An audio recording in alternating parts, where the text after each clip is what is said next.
Ces appels au désordre ne sont pas bibliques et ne devraient venir d'un chrétien, encore moins d'une autorité confessant la foi chrétienne. Ainsi, les pasteurs, prophètes, évangélistes, docteurs et apôtres fustigent les derniers mouvements post-électoraux qui s'observent dans le pays. Les hommes de Dieu justifient leur position par les recommandations dans l'Écriture sainte tirées de l'Évangile de Jésus selon Luc, chapitre 9, versets 51 à 55. Le Seigneur Jésus lui-même a reprimandé un jour ses disciples, notamment Jacques et Jean, ils étaient deux, qui lui avaient demandé l'autorisation de mettre feu à un village d'opposants à Jésus. Et le Seigneur de répondre leur disait ceci: vous ne savez pas de quel esprit vous êtes animés.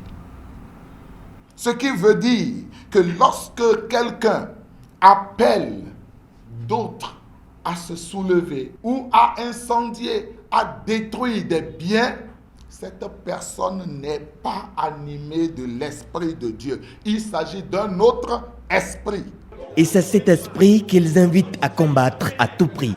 Nous sommes un dans un lien d'amour. Autre message important véhiculé, la soumission aux autorités et la crainte de l'Éternel. Leur message est assorti d'une exhortation multiple. Nous exhortons cette jeunesse béninoise à ne pas répondre à ces appels et à ne rien faire pour mettre notre pays en feu et à sang. Nous demandons ensuite à toutes les personnalités religieuses de tous bords et surtout les personnalités religieuses chrétiennes à orienter leur message aux fidèles sur la culture de la paix et du respect des autorités de la nation. Nous saluons le professionnalisme de nos forces de l'ordre, sans l'intervention desquelles les dégâts auraient pu être plus grands.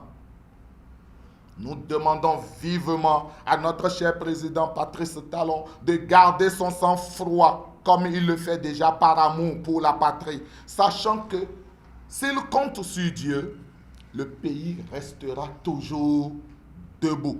Nous supplions ensuite nos anciens présidents à agir toujours par la sagesse et ne plus jamais inciter ou appeler à la violence, mais qu'ils cherchent plutôt à conseiller, à exhorter, à apaiser autorités et populations.